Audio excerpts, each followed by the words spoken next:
All right, so we are recording. Welcome to the Expansion Chamber, episode 1. I'm joined by two wonderful guests, Larp and Brett of Nightwood Guns.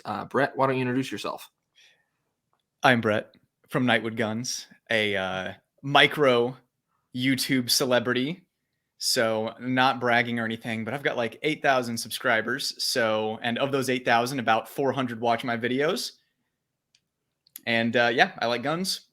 I'm a firearm instructor, and I am an author. Yes.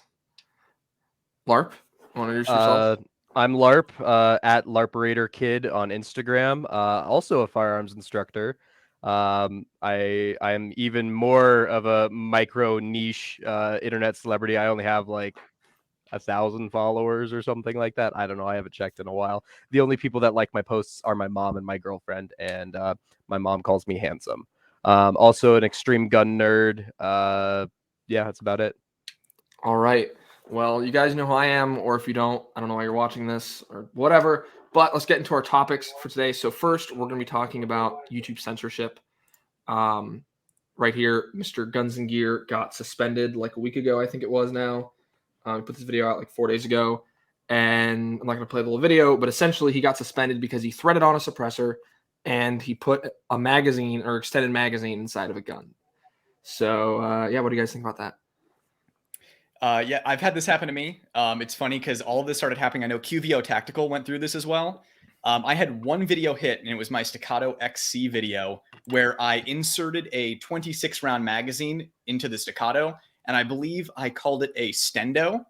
But I also mentioned that it was 26 rounds, and that was enough to get a strike. And then I had to fight and appeal with YouTube, and then they ended up settling on just demonetizing the video, which is crazy because it was a video that had already been manually reviewed, appealed, and approved. So once they decided to have that behind the doors conversation that they're going to start enforcing these invisible rules, which under the YouTube guidelines, I believe it says like up to our discretion, or like these aren't all of the rules or something like that. That's when we all started getting hit by this stuff. And QVO Tactical, I think, got it the worst along with Mr. Guns and Gear. Larp, you got any thoughts, ideas? I'm gonna play opinions? devil's advocate here just a little bit. So here's some of the truths. YouTube owns their platform. Like that is YouTube's platform, and it is theirs to do whatever they please with it, right? However, the problem comes in with them monopolizing. And sure, you could say it's not really a monopoly because there are other streaming services, but we all know that the truth is that YouTube really does have a monopoly there.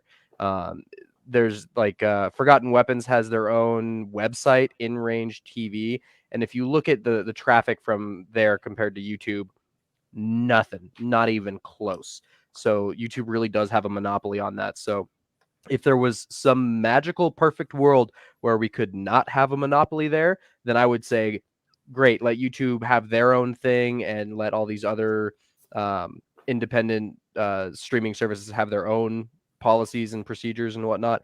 But that's not the world we live in. It's really a monopoly. So I think that they should, if they're going to have those policies and procedures and those rules outlined, they should go off of those rules instead of just, oh, hey, surprise, we just don't like your content. We're just going to give you the zuck. So, Well, and it's so their justification as well is, well, YouTube is a multinational viewing platform, and so we have to obey every country's laws. And I guess because I don't know, suppressors, as far as I know, are legal in other countries. That justification doesn't even make sense. They're more legal in the United States in most countries. But like even that, it's like, okay, you don't follow China's laws. Like there's so many things that aren't. I don't understand why YouTube does that. It's just an excuse. And there is the whole things that are coming out about how the FBI basically funded most social media companies. So I think the reason most of these monopolies exist is because they, like most monopolies in history, only exist with the government's help. And what the only alternative really is Rumble. And like I've messed around with Rumble. Brett's messed around with Rumble. I don't know if you've ever used Rumble, or but that sounds like a dating app to me. I have no idea. it does. Yeah, it's not good. I mean, I think I've gotten like 20 views, the most on one video I put on Rumble, and I put all my videos on Rumble too. Yeah, I sent you a screenshot of the videos that I had on Rumble, and it's like 8 views, 4 views, 2 views. There's no audience over there. And I think the biggest problem with Rumble is, yeah, it's an alternative, but they do not pay squat. And it, like you were saying with the, monopoly, I mean, Google owns YouTube now. And if you look at Google as, a conglomerate, that's a monopoly on search engine and search engine results, and then a monopoly on the video streaming. And it's because they can afford to pay, even, YouTube is pennies monetization, especially in our niche. Yeah, and they lose money on YouTube. Oh yeah, me too. But yeah, that's a part of the monopoly and that's the problem with Rumble. If Rumble paid creators more than just halves of pennies to go on there and, pay them ad revenue, then it would bring a lot of these bigger people over, like Mr. Guns and Gear and Military Arms Channel and all of them, who would be like, you know what, I'm stopping YouTube and going over to Rumble. If you want to watch my stuff, you have to be on Rumble. But since they're not paying out, nobody's moving over. Yeah, and because it's like I can watch, let's say, Crowder or Mr. Guns and Gear, right? Different ends of the spectrum in terms of politics or guns. Both of them are on Rumble, but unless one of them gets banned, they're also both on YouTube. So I'm only going to go to Rumble if they get banned, demonetized, blacklisted, whatever. But there's no reason for me to do it because the user interface isn't as good, the app isn't as good, and all my other people I watch are on YouTube too. So until either right, people like myself, as a viewer, we're like, you know what? I know there's 5 channels I really like on YouTube, but majority of the channels I want to support are on Rumble, so I'm going to stop using YouTube. But the majority of the channels I want to support are still on YouTube.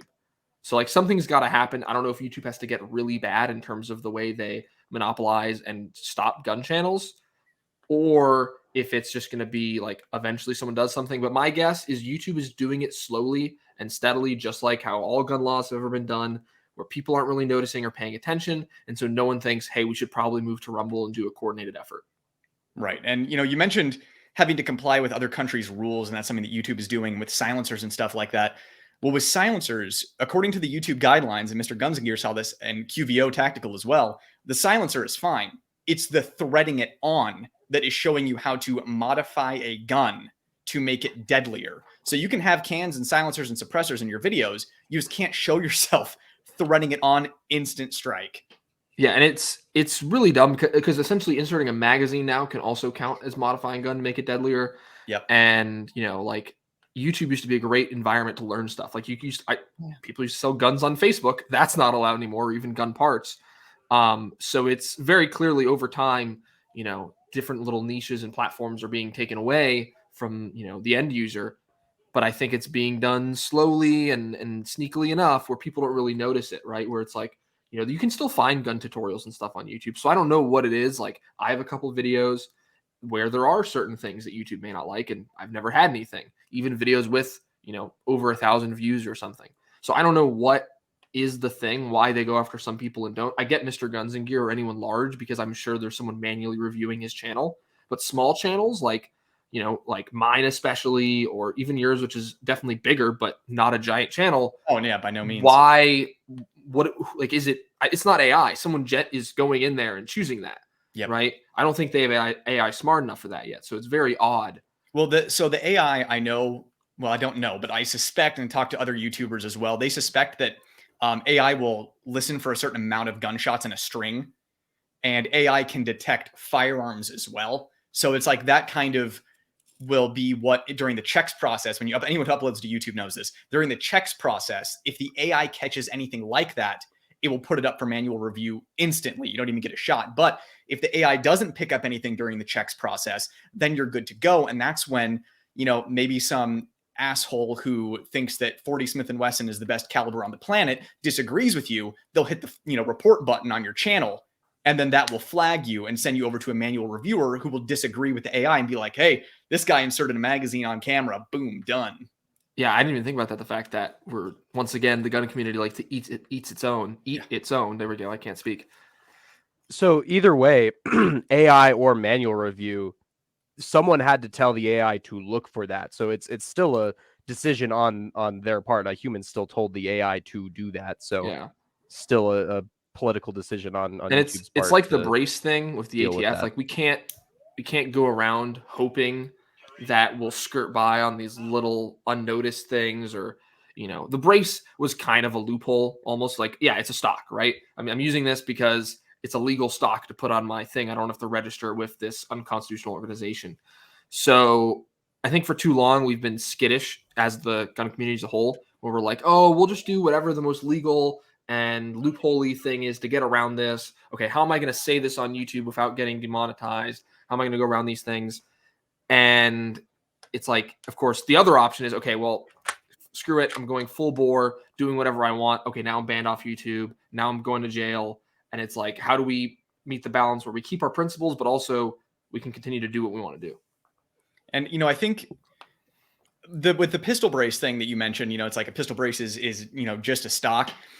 I disagree with you on a legal level, just because legislatively, the definition that we have for a handgun, the law, is designed with the intent to be fired with one hand, right? So yes, you could consider it to be a loophole, but we're going by the legal definition that we have. If they want to change that definition, that has to be done legislatively. I do think that a pistol brace does make it a pistol because it was designed with the intent to be fired with one hand. But of course, the danger there is how many of us shoot a handgun with one hand. So yeah. I think it's the intent. Yeah, I mean, legally, you're 100% correct. I don't disagree with you. It's just I want to be careful putting that out there because, you know, someone's going to watch us and they're going to be like, "Oh no, don't say that. You're going to get us screwed over." And it's like, well, at the end of the day, that's the other thing. It's that mentality of like, we have to stay quiet about it. It's like, you think the ATF doesn't know what people do? Why do you think the ATF wants to ban them? It's because they know there's millions and billions of dollars of tax revenue they could be getting, and millions of guns they could be registering that aren't being registered in their registry that somehow exists, even though it's illegal. It's just that they know it. They're not like, I think people think, yes, like mainstream politicians are idiots and don't know what's going on, but the bureaucrats know what's going on. They know what we're doing on the internet. They know what we're doing with our firearms. They're not idiots. They're paying attention. And, you know, posting stuff on the internet's a double-edged sword. You can build a community. You can build 2A awareness, but you're also making it obvious. This is what we're doing. This is what we're talking about, all these things.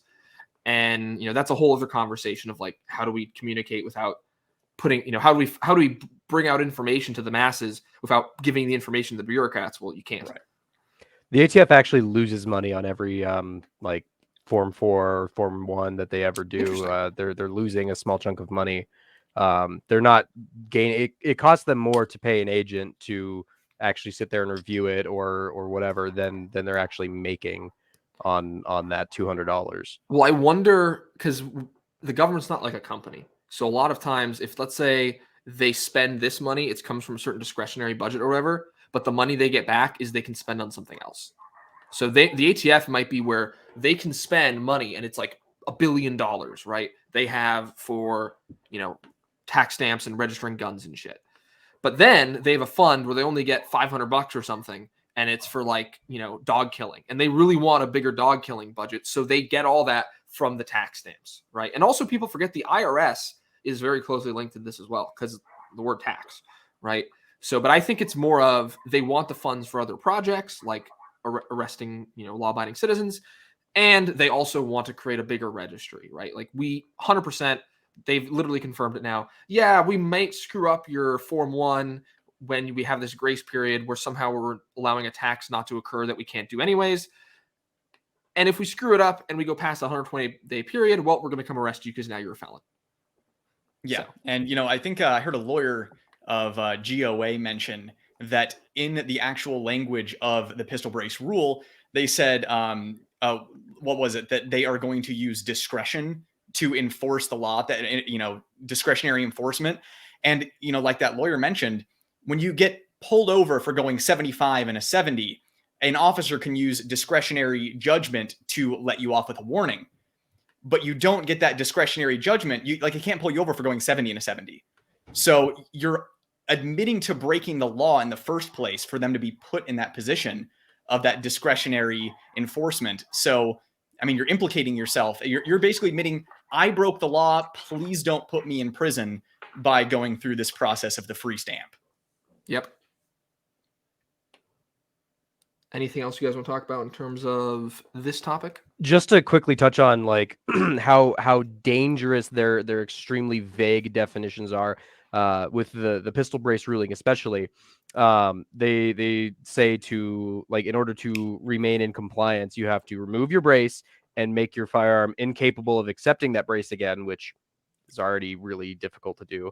And then something I didn't deep dive into it, but they use some very vague wording about surface area. If it has any surface area, and that's up to discretion as well. This surface area? It's so painfully vague and dangerously vague that they can just look at anything and say that's got surface area to it. Like, well, yeah, exactly. Like, I could shoulder a handgun technically. So it's just dangerously vague, and it I don't know. It's not good. It's very not good. Yeah, and like YouTube, the more make it more deadly thing, right? So like if I took out a 16-inch barrel and installed an 11.5, right? That would get me strike, demonetized, shadow banned, blacklisted, all that stuff. On technically, a technicality, I'm making the gun less deadly. Yep. Right? Ballistically, it's right. Like the whole NFA is on the precipice that, oh, well, these shorter guns are more lethal and all this stuff. It's like, no. Like, what caliber, when you make the barrel shorter, does the caliber do more damage? Well, have you seen Ian McCollum, Gun Jesus, had a phenomenal video on the history of the NFA and GCA. Initially, they had wanted to ban any firearms that were concealable at all.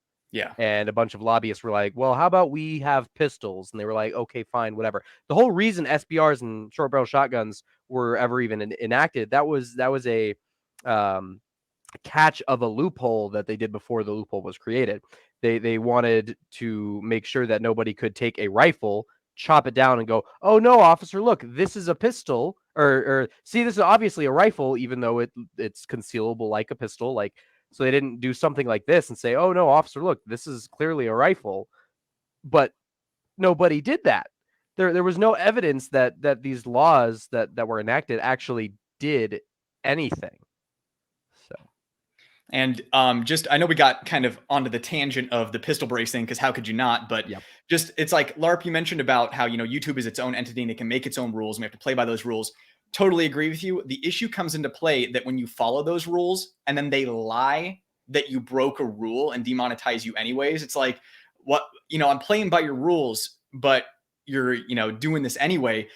Can they do that? Yeah, absolutely. But at the same time, it's like, how evil are they? They want to keep taking our ad revenue, because the thing is, a lot of times when you're set up for limited ads, when you've been demonetized, they'll run ads on it still and take that revenue. They'll make money off of you.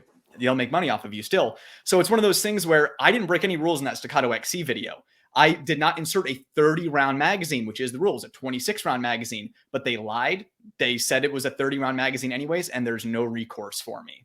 So that's the issue. How do you handle that with a private entity who lies to you? Like, if you go to a restaurant and they're like, okay, this food costs $15, and you order it and you get the check and it's $100. And you're like, wait, you said that it cost this much. And they're like, well, we changed our minds. It's at what point does that rule it is lawsuit grounds, because you're violating, like, when you upload videos to YouTube, there's contracts and all sorts of stuff. And if here's the other scary thing about that too. If you do decide to go the litigation route, what's stopping them from in the future saying, oh, well, hey, we got bit in the rear from enforcing these rules. Well, let's just say no outright and say, or like say it was a 26-round magazine. What if they drop that limit from 30 to 26 and then someone puts in a 25-round magazine and still gets flagged for it? And then there's another lawsuit. They go, okay, well, 24. And it just ticks down until none. Oh, I mean, it's on its way down to 10 right now. Like, it's going to go from 30 and it's going to be anything over 10. That's next. Like, no more than 8 rounds in a round. Yeah, 8 rounds in a round. And the thing is, like you said, it's death by a thousand cuts, just like any gun control. You can't just say, okay, we're going to repeal the Second Amendment. Okay, we're going to ban guns, because nobody would go for it. But it's, okay, you can't have a bayonet lug. And someone's like, okay, well, I don't use a bayonet lug anyways. And then it's, oh, now it doesn't affect me, so who cares? I only own M1 Garands, so why do I care about the pistol brace ruling? Yep.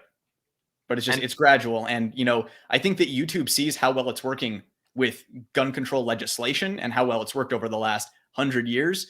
And they are just mimicking that to not piss people off. Yeah, absolutely. It's insane. And ultimately, I think we're going to need to go to an alternative platform like a Rumble. I don't really know if there's really anything else that's good out there as an alternative platform. Maybe Twitter, if they start doing video like Elon Musk said, supposedly they will. Because I think that would be if Twitter did like a YouTube was a YouTube competitor in terms of video, that would be better than Rumble, because Twitter, no matter what, has a bigger user base. It's a more known brand. And I think you could build Twitter content that's gun content if they make a video feature that's actually good.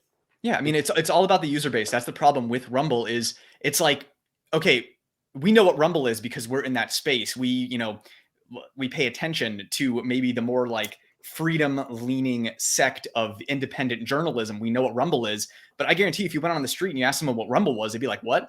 They think like LARP, it's a dating app. Yeah, exactly. Yeah. But it's like Twitter, they know what that is. So yeah, I think if someone like Twitter came along and said, hey, we now have, Twitter video or Twitter tube or something like that, then that could be a starter, and they probably have the money to be able to pay content creators. Yeah. Help me, Elon Musk. You're my only hope. All right, let's move on to something less dour and apocalyptic. Let's talk about SHOT Show, right? The big event of the week. Of course, the ATF was there, so I guess you can bring them up again. But yeah, anything you guys saw from SHOT Show where you're like, oh my God, this is amazing. I want it right now. Your thoughts? Well, I only saw one thing at all of SHOT Show that piqued my attention, and that is the Shadow Systems CR920P, which is, like the Glock 43 sized, except more double stack, 10+1, 13+1 capacity with the compensator on it, because those small guns get really snappy. Does that mean that I can't handle it because I'm not a man? No, I like to shoot really fucking fast. I like to shoot really effing fast. But, those little snappy guns, you can't shoot them as fast as a big gun. And the comp is going to take a little bit of that snap, a little bit of that bite out. And it just, grabs my attention a little more than the gun without the comp. So that got my attention. Yeah, I hate that whole argument of like, oh, but like 9mm has like no recoil. I want actually no recoil, and since we don't have Star Wars laser blasters, I will do every mod that I can possibly do that's feasible to reduce my recoil while maintaining reliability. There's a big difference between very little recoil and no recoil.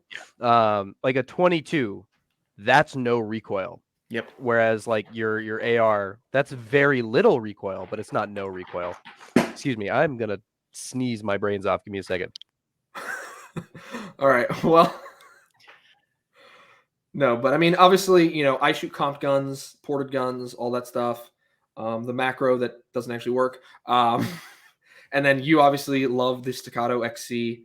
And it's like, why not have these advantages? LARP also, I believe, is a connoisseur of the Staccato XC. Oh, XC. I don't have an XC. I did recently pick up for work what is this thing? The P?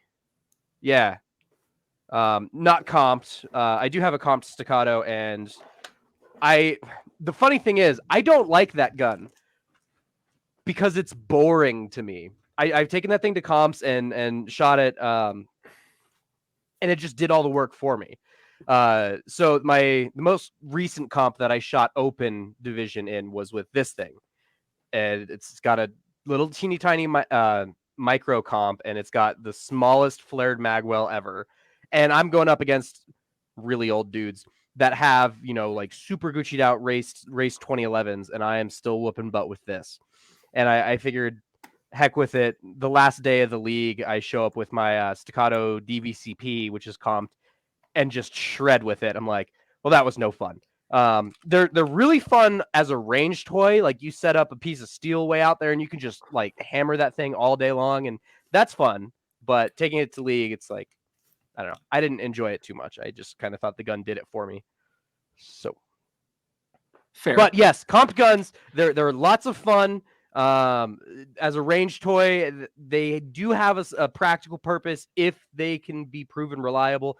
Like everybody knows, you put a comp on a gun, that's how you suck the reliability out of it, because most handguns are recoil operated to an extent, and a compensator takes out the recoil, yada yada yada. I'm sure I'm preaching to the choir with this, but y'all, I don't know. A lot of people who watch my videos are pretty stupid, so not to insult my viewer base, but how dare you call them that? Well, how dare you? I think the key you're looking for is a lot of the people who comment on your videos are stupid.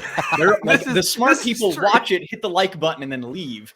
Yeah, because sorry they to have people who better watch my things to videos. do. I love you. Thank you for watching. Rabble. But some people in the comments, I genuinely sometimes think, are you a human being, or are there bots on the internet literally It's an designed? FBI psyop. I know. So this is as crazy as this sounds, and we're kind of going into the third topic early, but about kind of like gun cults and stuff like that. It's like, are there people that are this loyal to this brand, or even politically, or is it like there's just bots out there literally posting things? Like it's literally like that new AI, right? Like I've used it now to create websites, like software and stuff. Like it will do anything you want.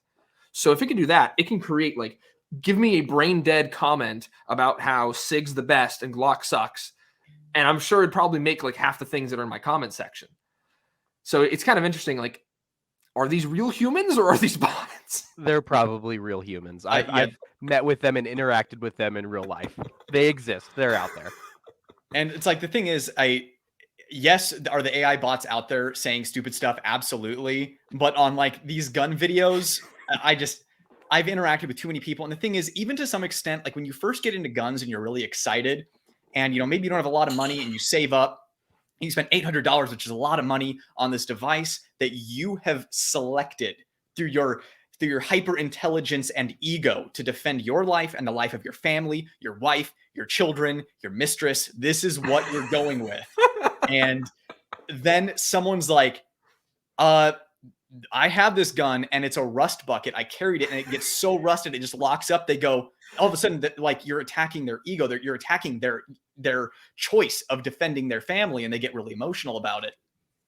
It's an emotional decision, but like for sure. I've been in a very long, prolonged argument that lasted about a week with a acquaintance, friend of a friend, a person whom I've known.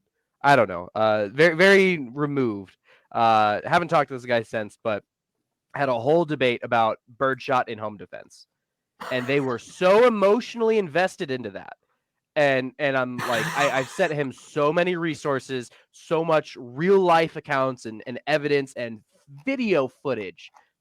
It's pretty graphic, but video footage of what birdshot does versus what buckshot does versus what slugs do and this and that.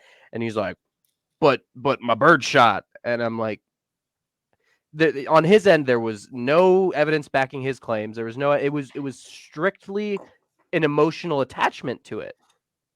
And there was no shaking it. So there are absolutely people like that will just make an emotional decision. And you get even more emotionally attached when you spend your hard-earned money on something.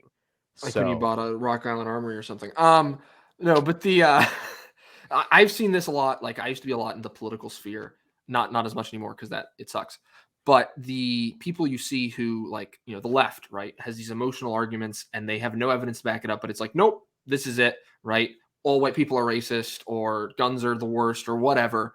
And it's very much the same. Like I haven't figured out the right word, like a term to coin, but there's people out there that just emotionally think, like are like emotional thinkers and not like a positive way. Like, and I see people on the right, the left, the center, whatever, who their arguments, like whether they're right or wrong, it doesn't come from a place of being right or wrong. It comes from the place of I'm emotionally attached to this and this political idea, this firearm, this ammunition type is my entire identity. And if you so much as question the existence or the purpose of this idea, gun, whatever product, then you're now questioning my whole identity. You're attacking me and you're the enemy. And I have to come vanquish you for the good of my cult.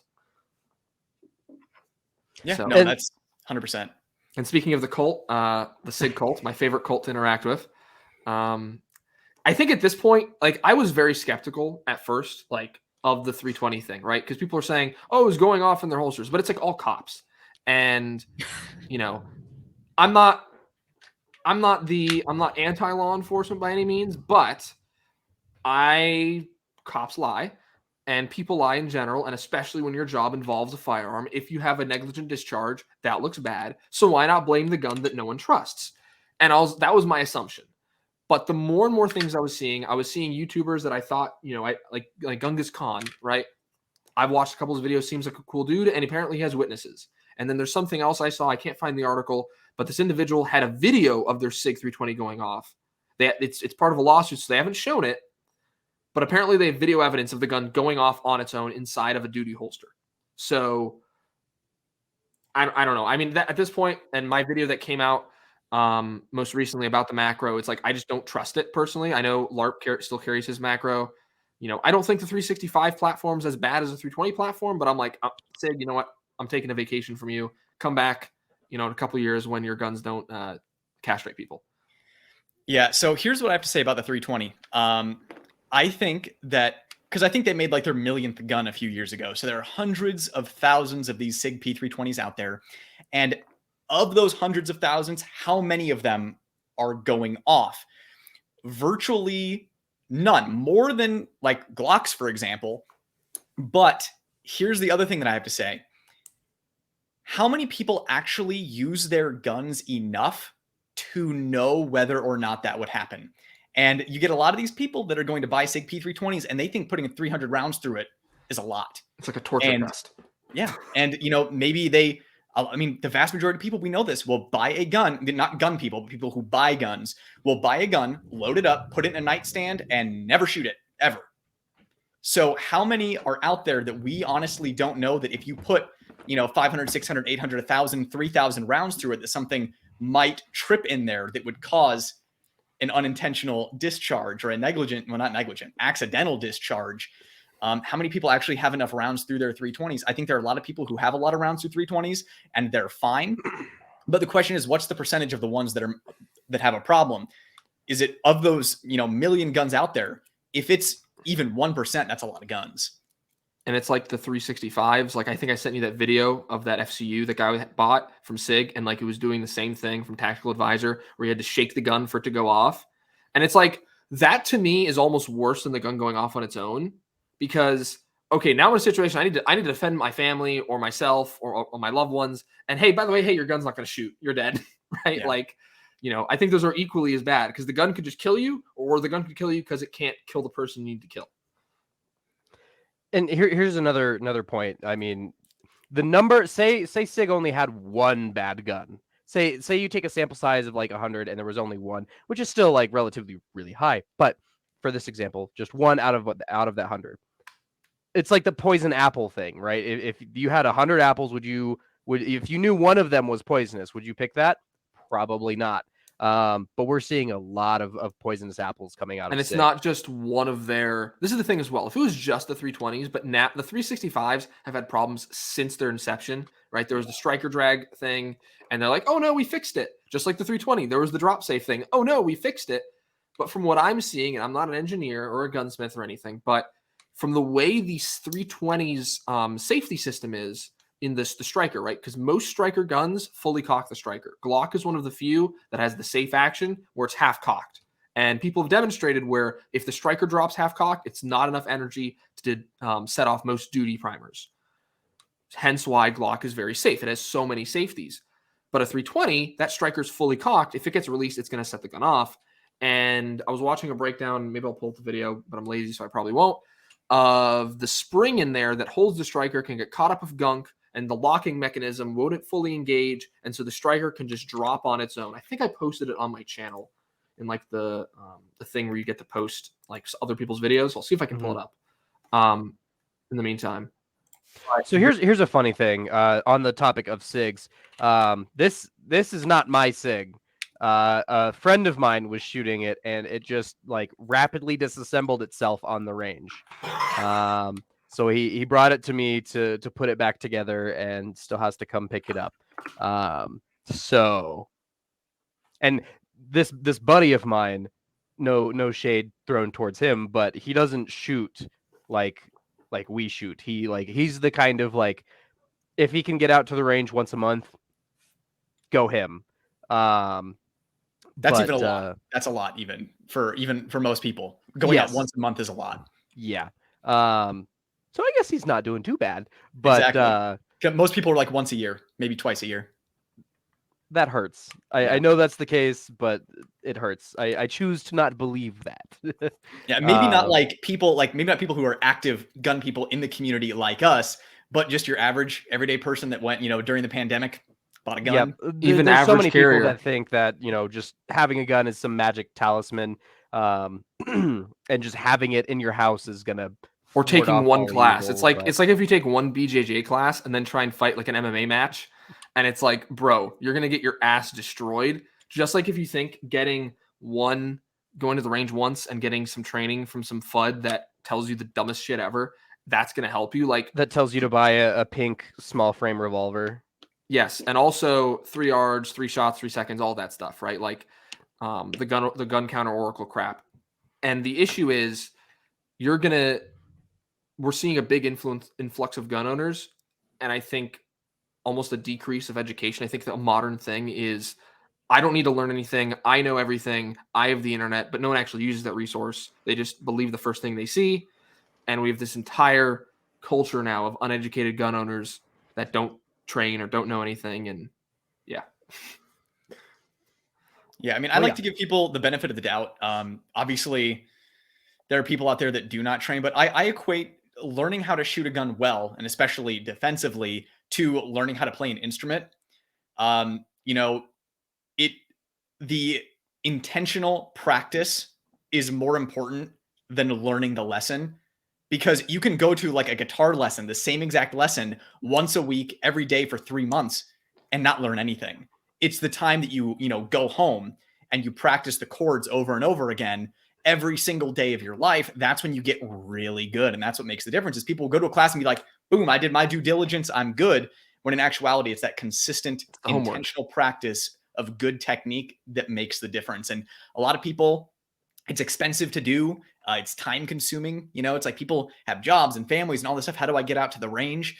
So it's like, I get it. I just hope that everybody is safe, because I don't care whether or not someone else can protect their family. I care whether or not they're going to shoot me on accident. So as long as everyone's being safe, I know what my skill set is, and I know what my friends and family skill set are. Everyone else, I don't care how good of a shot you are. Do your best. Just don't shoot me. Yeah. And that's the scary thing is, you have cops who shoot each other. And that's a whole other video about law enforcement, all of that. That'll be a fun one. But yeah, we'll save that, because we'll save that. You get me started on that, and I can rant. I'll see if I can get a couple, get some people in that world on, maybe like Mojo or something, even if he has time. Mojo's he would be interesting, but he's the exception to the rule. Shoot. Well, that's the thing. He's the exception to the rule, right? There are a lot of exceptions to the rule. Not all cops suck. I know, but I would say if we took, let's say, 100 cops, if I grabbed 100 cops, I'd say one of them actually trains. Yeah, maybe. I mean, you've got like your gun guy cops, and those guys are few and far between. I'm gonna try and not go on a rant here, but then of course you've got your not gun guy cops that they're there just to clock in, clock out. It's just a job. And the gun's just like any other tool. Yep. I've talked to cops and I've asked them like what they're carrying. They have no idea. Yeah. They don't know. They don't even know what gun they have on their hip. They have no idea. So this is what's changed for me. I used to describe police officers most of them are good, but there are some bad apples. But recently, with, a lot of people leaving the force for certain reasons, it seems like now there are some good apples. And because, it's like if you're getting pulled over for speeding, what are the odds that you're going to get a cool cop? You know what I mean? It's like, I feel like maybe 20 years ago, chances were pretty high, but I feel like nowadays it's how well trained are they? How much do they care about their job? How much do they care about protecting and serving someone other than themselves? There are absolutely amazing and incredible police officers out there. I know them. They're awesome. But the reason they stand out so much is because I've had so many interactions with police officers that left much to be desired. Well, yeah, so here's the thing, like we were talking earlier, the good viewers, it'll just hit the like button and move on with their day. Same thing with cops. You're not going to interact with the good cops because you're not doing anything that will get their attention. Yep. They don't care. They do care, but like you're not doing anything to warrant their attention. Yeah. The bad cops have nothing better to do, or whatever it may be. They're having a bad day, whatever it is. They're the ones that are going to heckle you and harass you and bother you for such a nothing thing. And policing has drastically changed, like way back in the day, before my time. If you were caught doing something, whatever, the cops would like pick you up, take you home to your parents, and sit you down and have a talk with your parents and whatnot and sort things out. Nowadays, just throw you in the system and let the system spit you out, and that's Yeah. that. And then the thing is, the system's so screwed up where in most states you can be an armed robber as a kid, you can break into cars, steal people, kill people, and it's like, well, here's a summons, whatever, see you later, bye. Like it's insane. And so there's our society's crumbling, right? We have way more children being criminals than ever. I think when people ask me why is our society falling apart or what is a sign of that, it's the fact that children are being more criminals. We have like children, not like 17-year-olds, 12-year-olds, 11-year-olds, 10-year-olds who are shooting people, stealing things, getting shot by the police because they're shooting other people. It's insane. And so that is so emblematic of the fact that our society is falling apart, but nothing even happens to them. There's no repercussion for it, so they continue to do it, and our culture has promoted it. It's a whole thing. We're obviously going a little bit off topic, but I just have two clarifications to make because I don't want to like offend any of my law enforcement friends. My perspective is different because I'm now in a big city that now is kind of leaning left, which is Phoenix. So I've seen a huge shift in the type of police officer. There are a lot of cool cops where it's like you speed by them, they don't even care, right? Or they speed by you and it's like, whatever, they're cool. You don't interact with them. But the ones that I am interacting with are kind of douchey. Number two, here's what bugs me about a lot of police officers and just about the system in general is you'll have an 8th grader in Chicago post a YouTube short of his auto switch on his Glock. Nothing is done about it. But give it a few weeks, once braces are SBRs, if I posted a YouTube video of me, a gun tuber, putting an arm brace on my shoulder, boom, ATF is knocking on my door. Oh yeah, they don't care. And this is the thing, right? Especially in these big cities where there's a lot of crime, the cops could, and there's a lot of gun laws. The cops could care less if the criminals have ghost guns, if they have extendo magazines, if they have, the Glock with the switch, whatever. They don't care because who would want to go up against 30 dudes with full auto Glocks or one law-abiding citizen with an 11-round magazine, right? And the thing is, they know that those gang guys are going to shoot it out with them. They know that the gun guy is probably going to be a sissy and be like, I'm going to fight this in court. I'm going to live to fight another day. They know that the gun guy's probably not going to shoot it out with them. So of course, easy target. Let's go pick him up. But they don't want to face off against, 30 gang members with auto switches. Yeah. And that's why Detroit basically doesn't exist anymore. But like New York, especially, you see like NYPD posts, our amazing brave officers got this 12-round magazine or this 20-round, got this ghost gun off the street. And got it's the like water gun or the squirt gun. Yes. Yeah. Or like this, and it's like, but then of course you just see, oh, what about like the 30 people that got shot and killed in NYC like 5 minutes ago? Oh, that's okay. We don't want to talk about that, And it's with going back to the YouTube thing, the ATF thing, they will always come after the law-abiding citizens because it's so much easier. It's so much easier to arrest someone. That's why cops will go after, the guy who forgot to renew his registration instead of the drug trafficker, because why, traffic stops are dangerous. So I don't want to pull over the guy who probably has a bunch of guns, or, oh, I can arrest the dad who, put the wrong registration on his car. Yep, we saw that when California passed their assault weapons, the enhanced assault weapons ban thing, where you had to register the assault weapons in California.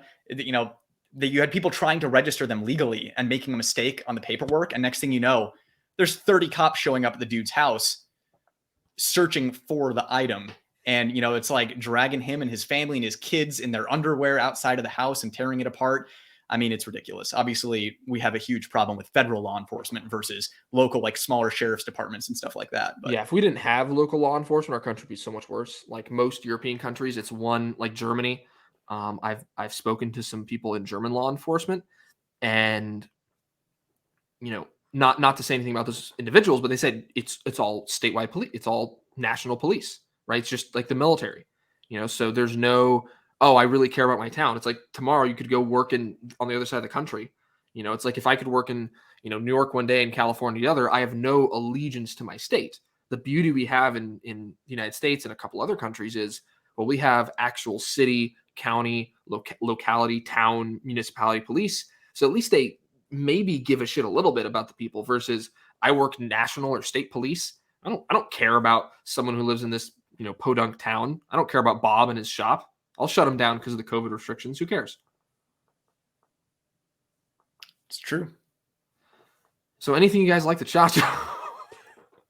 I think we should swap to a different topic before we go too far down this rabbit hole and say some pretty gnarly stuff. So 'Cause I'll say I'm something. About to jump off that diving board. into I some know, gnarly I stuff. know. So one I really like something. They're not brand new, but they're a pretty new company called DC Precision, and they make this Glock thing that's like a 2011 almost, where it's $5,000. That's a lot of money, Holy but boy, howdy. it takes Glock mags, and I've spoken with the dude. He seems really cool.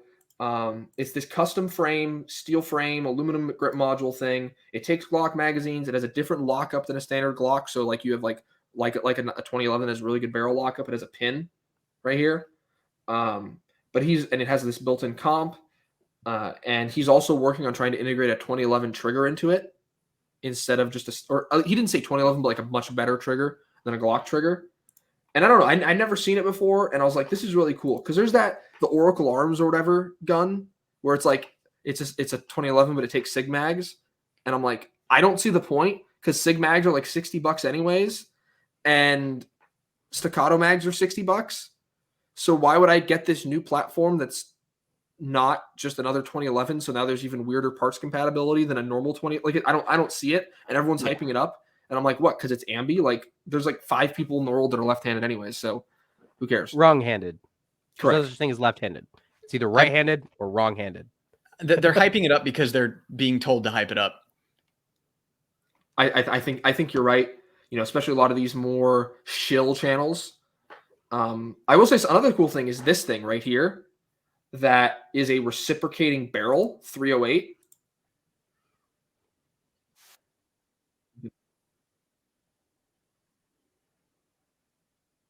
That's pretty cool. Yeah. Like that's actual innovation. Obviously, like HoloSun and their thermal optics and more of their non-battery required optics. This thing from Black Rain Ordnance, where it's like this bullpup 308 that has like a bunch of new systems. Like, I feel like SHOT Show was a little better this year because I actually saw innovation versus the last like 5 years where it's like, oh, we released a new Glock. Don't get me started on the Glock 47, where they literally was like, they just went into the back room and went, oh, here's this slide, here's this frame. Oh, look, they work. Let's sell it. It was just a contract. And then because I hate this, there's so many, and this is the reason I think the P320 is the only reason it took off is because it got the contract. Because otherwise it's just a P250 with a striker trigger. That's all it is. Well, I think that with the 320, one of the reasons it picked up was its modularity. I mean, we have to give credit and also blame to what's his name? Like Ron Cohen, the guy who is CEO of SIG right now.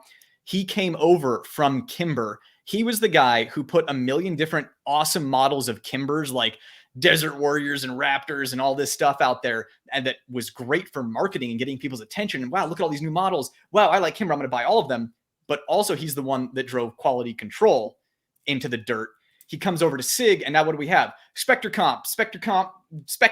Rose, X Macro 365. Yeah, it's like every XL. week there's a new 320, but it's just a new variation of color and things, but it's new things they have to produce. And eventually, like you're saying, no company can produce that much, especially SIG wasn't that big, you know, especially domestically until recently. Yeah. And now they're a big brand. They have rifles, they have military contracts, they have an LMG, all this stuff. And it's like, I just think they can't keep up. And that's what we're seeing is they can't keep up. Like, you know, I bet their, you know, like their finishes. I don't know if it's just a finish issue overall. I've obviously had some pretty major finish issues with my SIG. I think you were saying your old SIG was fine, but you got a new SIG and it had terrible rust issues. And honestly, they weren't even made that far apart. I mean, I'm talking maybe they were made 8 months apart from each other. 2 365 XLs. One of them carried it, sweated all over it, no issues. The other one, just in my safe, it started to rust. So definitely, if there's a definition of quality control issues, it's that, because there's no consistency in the quality between those two. That's why I 100% believe you on your experience with your X Macro, because I had it happen to me on an XL. 2 identical guns. One rusts in the safe. One I sweat all over, no rust. So you'll even find that in things like aim points. Like I have a couple different aim point acros, and the coloring is different from one to another. Even on such a like prestigious brand such as Aimpoint, you're still gonna see weird things like that. So it's not just SIG that's doing things like that. A lot of companies do that. But my biggest gripe with SIG is their quality control and their research and development. they kind of pawn off the R&D phase onto the consumer. And we all know this, yet we all still buy the latest the and latest greatest. and So greatest, the X macro. It's our fault, right? Like with YouTube, it's our fault that we are supporting YouTube in what they're doing. It's our fault for like giving SIG our money. I mean, like nobody else does a 17 round super compact thing with a compensator. That's only SIG's doing that. If somebody else was doing it, I'd probably buy it from somebody else. But Absolutely. SIG's the only one doing this. Yep. And so I got backed into a corner. If I want to have 17 rounds in such a small platform with a compensator, I have to buy SIG. Now, that means that I am doing my own R&D on this thing. I am taking a gamble in knowing whether that or you'll not this is still going to be remain a quality biological product. male. Yeah, right.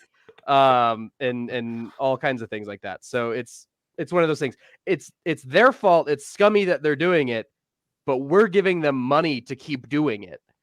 And there's a whole cult behind it.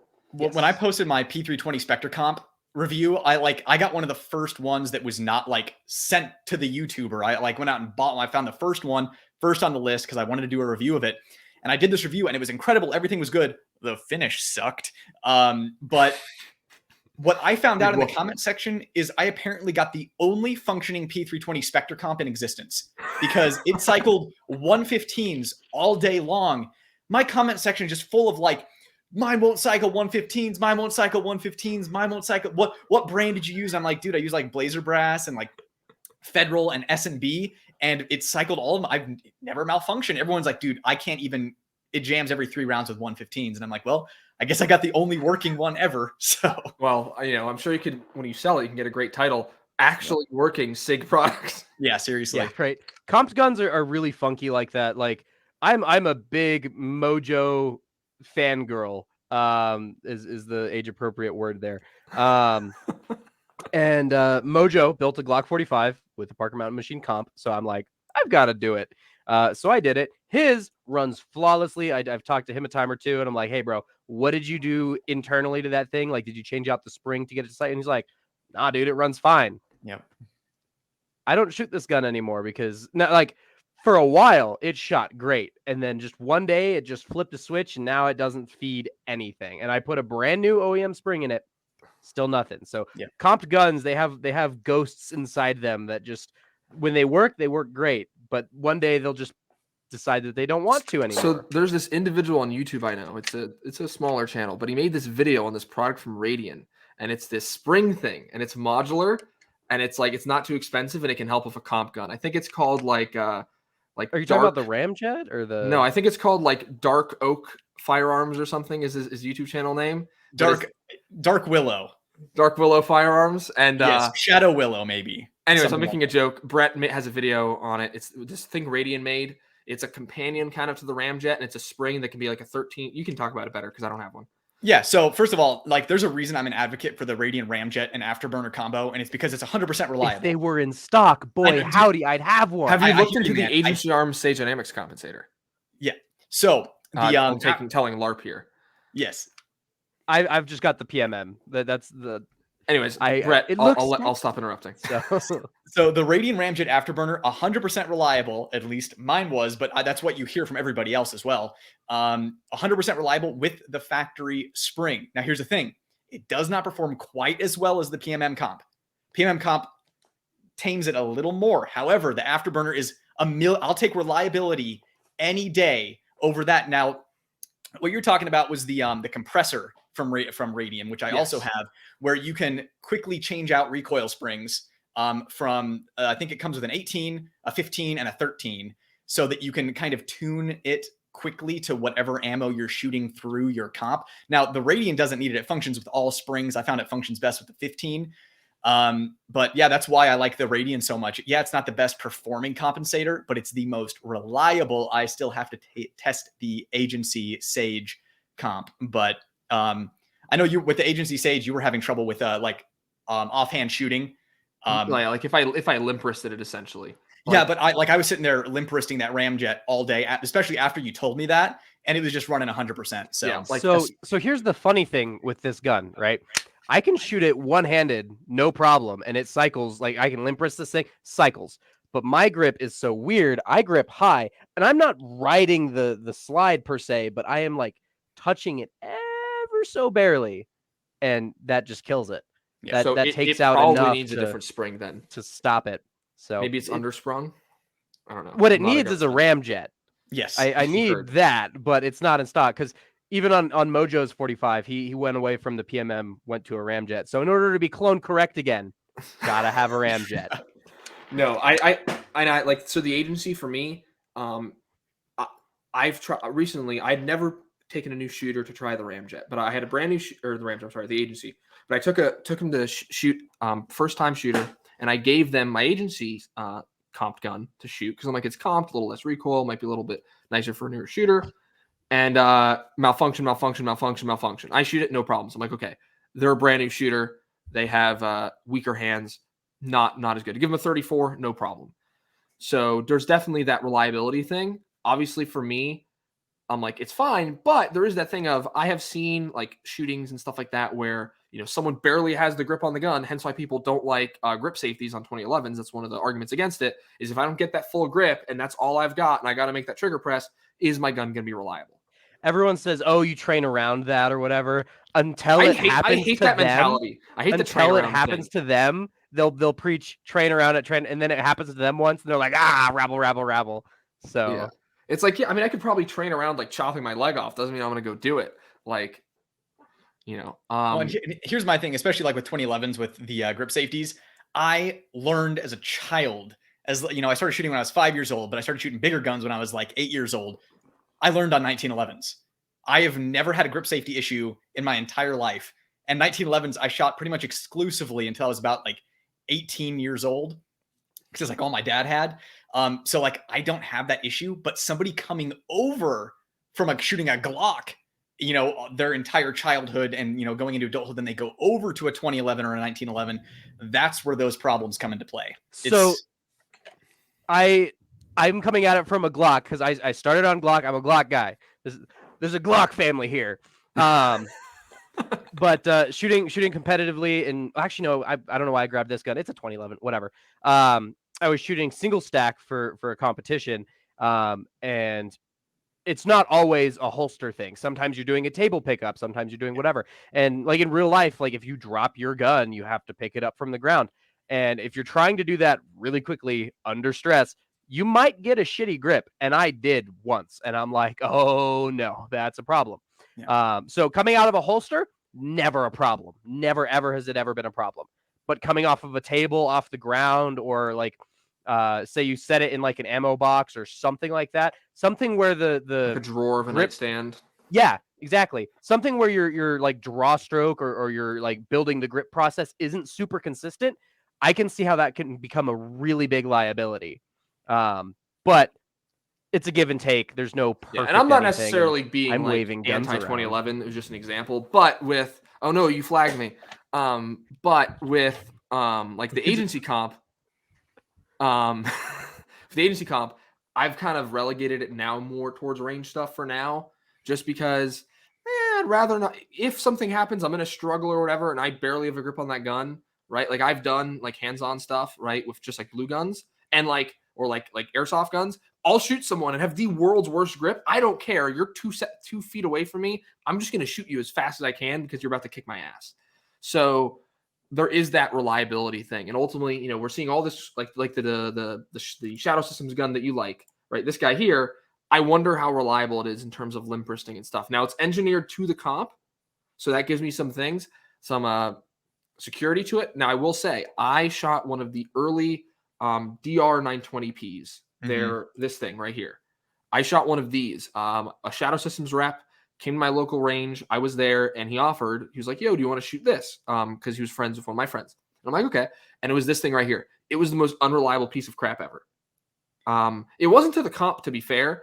The trigger just wouldn't like function correctly. Like it was like you'd pull the trigger, it'd function, the gun would cycle. You'd be at the wall, you press again, and it'd be like this crunch, and it wouldn't fire. Yeah. And that's my thing in general, is like reliability. I'm not anti-Shadow Systems, but I have seen enough stuff from people where I'm like, like I want this thing, right? This thing looks cool, and I kind of want it because it'd be a great alternative to the macro. but it's like, Glock, super reliable. I've broken Glocks, to be fair. I've broken 2 Glocks, but not compared to everything else. And I have a bigger, I've broken more guns that aren't Glocks, and I have a much larger sample size of Glocks, and I've broken less Glocks. Yeah. So, circling back to the emotional investment and whatnot, I like to think that I'm a relatively early Shadow Systems adopter. Here's a Shadow Systems SS9F. This was back when they were taking Glocks and modifying them. This is before they were doing their own in-house stuff. So I like to think I'm an early Shadow Systems adopter. This thing runs great, and it still does. This is built off a Gen 3 Glock 17, and it's still chooching.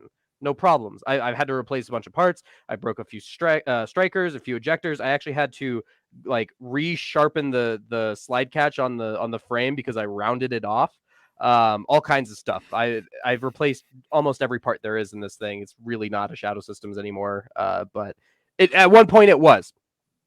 And then when they came out with their new what was it, the DR, the duty roll, I'll just go grab it. First was the CR, then it was the DR.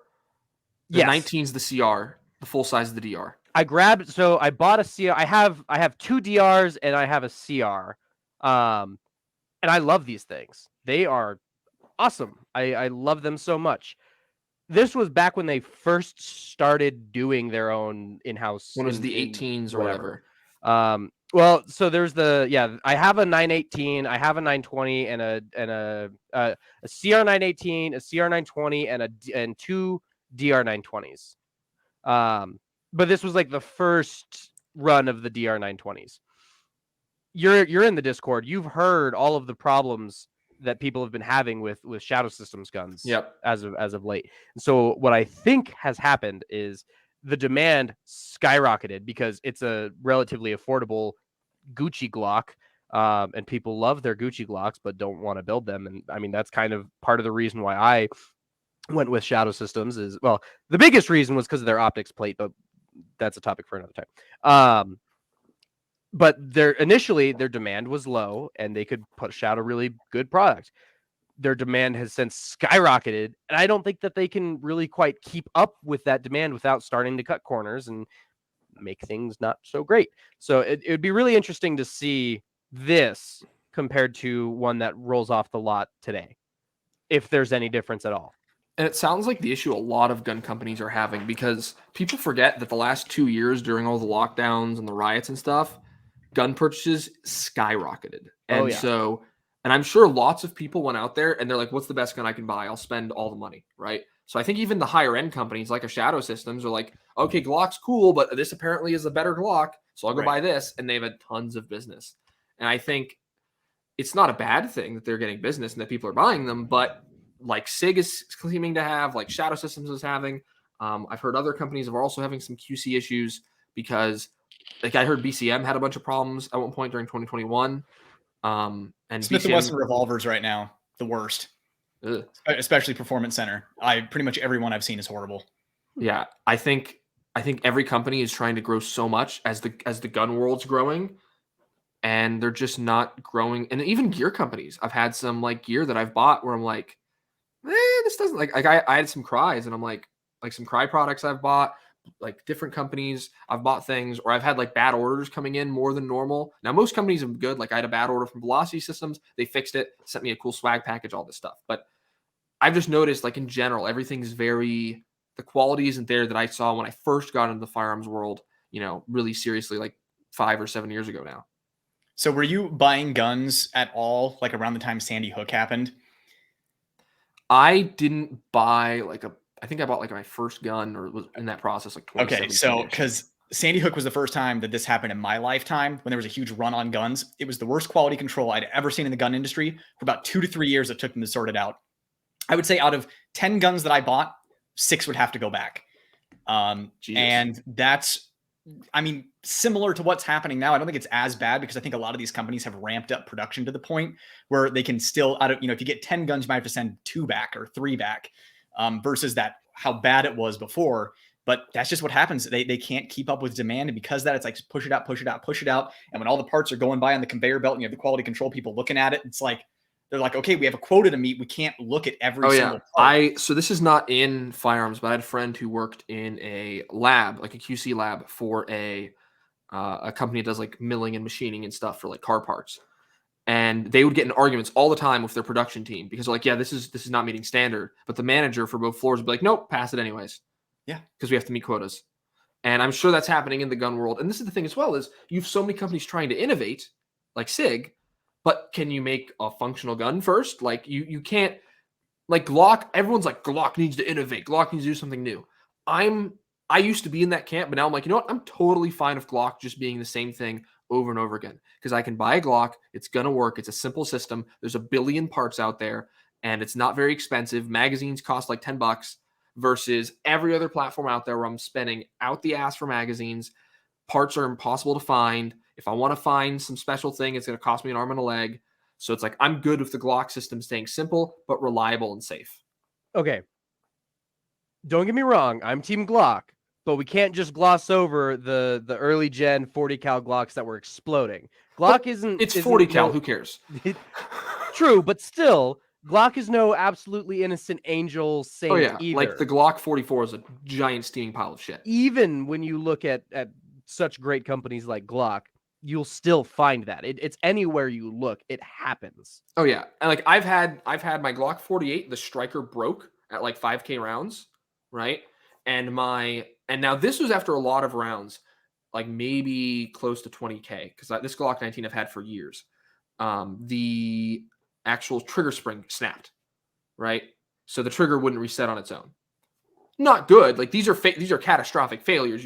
This will kill you, sort of stuff. You know, if you want to get dramatic, but tons of rounds, not as many on the 48, but that was also a new gun. And I think that's the thing in general is everyone says it's a SIG thing. I found most companies when they release a new product, cars, right? Like I'm a little bit into the cars. Every time a new car comes out, it's like you never buy new gen model of anything. It is a steaming pile of crap with tons of issues.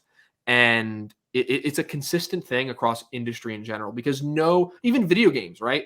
Especially video games come out these days, other than like maybe Elden Ring, everything else that came out this year was a buggy steaming pile of, or I guess last year, buggy steaming pile of crap that needed like a week or two of user usage to actually work.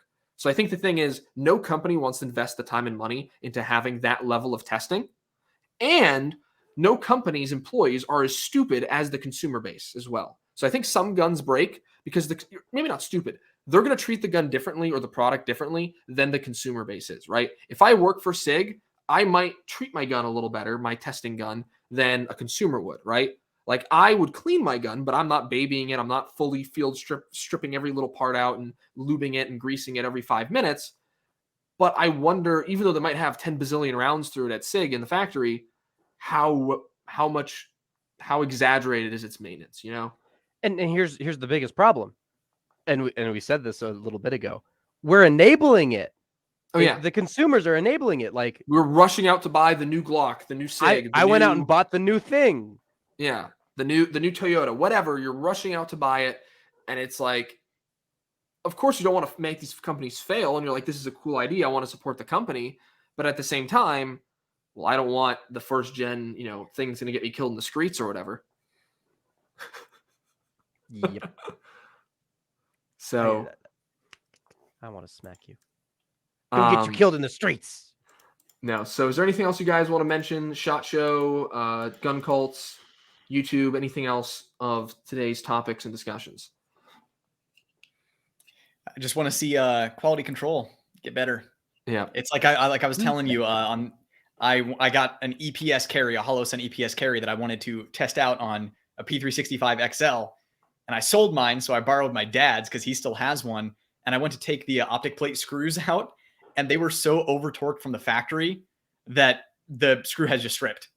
And this is a common issue I've seen of people with the macro. Limiting screwdriver, so like I'm going up slow, and it's like I'm giving it a little bit of heat, and it's like I'm like, dude, this isn't going anywhere to the point where just the head of it just whack. Like my buddy bought a Zev slide recently, like one of their duty slide, whatever. The plate, he took the screws off, the plate wouldn't come off. Yeah. He had to use basically like a chisel and shit to like pop it off. So it's pretty ridiculous. And stuff happens. It is what it is. But I don't know. I feel like it's happening more and more, and it could be like that thing, like a post Sandy Hook, post COVID QC issue. But I don't know. Especially if SIG, it's like, what the hell? Well, the thing is, I think that it was like a happy accident for them because they stumbled across being able to use us to beta test stuff and realized that it was cost effective in the first place. So even if this is a post-pandemic thing that's going on, they can't keep up with demand.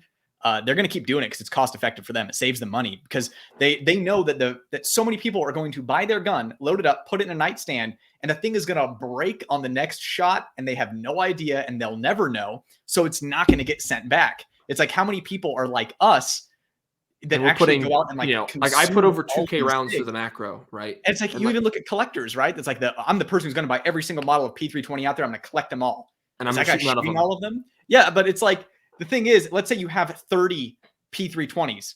You're going to put 5,000 rounds through each of them. Yeah. And to me, Glock is that one brand where I could buy 30 Glocks and I could depend. I would trust all of them. Yeah, But there's not exactly. another brand. Maybe CZ. I've never had QC issues of CZ. I actually my first guns were CZs. I used to be a CZ hipster. Maybe. Yeah, CZs are a long-term thing. Their slide stops go out after several thousand rounds. That's like a replaceable part is the slide stop. To be fair, you shouldn't be reloading at slide locks anyways. That's a whole other conversation.